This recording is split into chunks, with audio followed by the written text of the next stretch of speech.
Welcome back. In focus ہیں doctor حسن عباس, ماہر ہیں آبی امور کے. ڈاکٹر صاحب ایک چیز, کیونکہ آپ ظاہر ہے کہ ماہر آبی امور ہیں, بہت اچھی طرح سے سمجھتے ہیں اس چیز کو. یہ بات کل سے آ رہی ہے اور ایک بڑے جید صحافی ہیں ان کی جانب سے آئی کہ جو ریور فرنٹ کے اوپر, کیونکہ دنیا میں بنتے ہیں, ریور کے سامنے بھی بنے ہیں پروجیکٹس, واٹر فرنٹس بنائے جاتے ہیں, سوسائٹیز بنتی ہیں. لاہور کا میں ذکر کر رہی ہوں. وہ کہہ رہے ہیں کہ ان تمام سوسائٹیز نے مل پیسے بھی دیے روڈا کو, اور روڈا کی جانب سے یعنی جو ڈیولپمنٹ اتھارٹی تھی انہوں نے راوی کے فرنٹ پر ایک ایسی دیوار بنانی تھی جو تقریباً 6 لاکھ کیوسیک پانی ہینڈل کر سکتی ہے, یعنی اسے روک سکتی ہے. کیا واقعی ایسا ممکن ہوتا ہے؟ دیکھیے, یہ تجربات کر کے پوری دنیا نے دیکھ لیا ہے.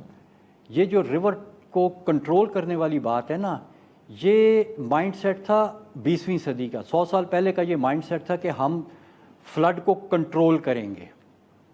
پھر یہ مائنڈ سیٹ چینج ہوا اور ہم نے کہا کہ نہیں, ہم فلڈ کو کنٹرول نہیں کر سکتے, کیونکہ ہم جو بھی کنٹرول کا سٹرکچر بناتے ہیں فلڈ اس میں سے نکل آتا ہے اور زیادہ نقصان ہوتا ہے. ہم فلڈ کو مینیج کریں گے. ٹھیک. اور اب جو اس وقت کا کرنٹ گلوبل مائنڈ ہے وہ یہ بھی نہیں کہتا کہ ہم فلڈ کو مینیج کریں گے.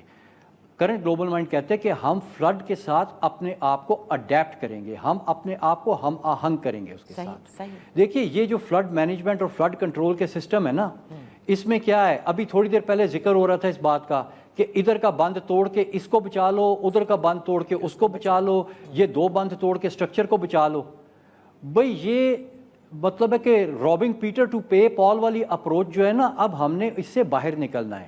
ہم نے یہ جو کنٹرول کے جتنے سٹرکچرز بنائے ہیں یا بنانے کا سوچ رہے ہیں, ہم نے نہ ان کا سوچنا ہے, اور جو بنے ہوئے ہم نے ان کو بتدریج ایک فیز وائز پراپر پلان کے تحت ایک ایک کر کے ختم کرنا ہے, اور ہم نے نیچر کے ساتھ کنفارم کرنا ہے. دیکھیں, جو اس وقت کی فلڈ مینجمنٹ ہے, جو دنیا میں فلڈ اڈیپٹیشن ہو رہی ہے, اس میں ایک بہت بڑا انیشیٹو فار ایگزامپل یورپ میں چل رہا ہے, روم فار دا ریور.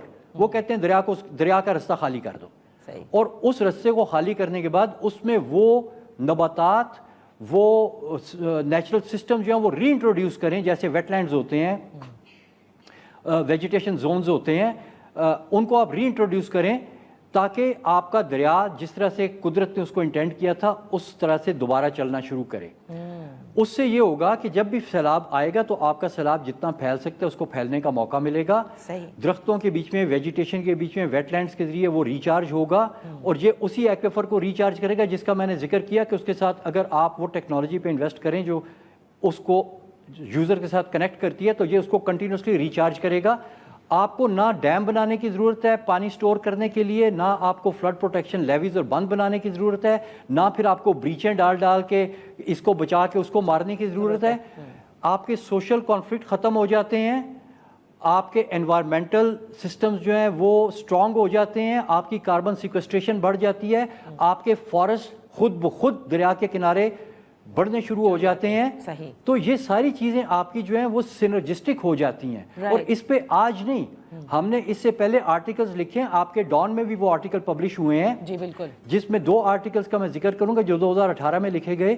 ایک ہے to save Pakistan look under its rivers, اور اس میں اس سینڈ ایکویفر کا ذکر ہے, 2018 کا آرٹیکل ہے. پھر ہم نے ایک اور آرٹیکل لکھا to save Pakistan and handle climate change manage our river corridors. یہ دونوں آرٹیکل ارتھ ڈائیلاگ پہ پبلش ہوئے ہیں, یہ ڈان میں بھی پبلش ہوئے ہیں, آپ گوگل کریں گے آپ کو مل جائیں گے. تو یہ چیزیں ہم تو بہت پہلے سے ان کو بتا رہے ہیں. ہم ٹیکنالوجی بھی لا سکتے ہیں, ہم سب کچھ لا سکتے ہیں, ہمیں صرف پرمیشنز چاہیے کہ یار ہم اس جگہ کے اوپر یہ ٹیکنالوجی لگاتے ہیں. کیونکہ دیکھیں, ہم نے جو بھی ٹیکنالوجی لگانی ہے ہم نے کسی دریا کے کنارے لگانی ہے, کسی ڈسٹرکٹ کے ساتھ لگانی ہے. ہمیں گورنمنٹ کی جو لوکل باڈیز ہیں ان کے ساتھ ہمیں کوآپریشن چاہیے, ہمیں پرمیشنز چاہیے وہ پروجیکٹ لگانے کی.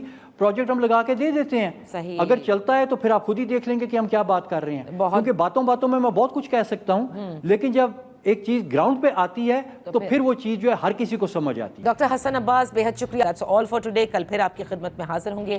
اجازت دیجیے, اللہ حافظ.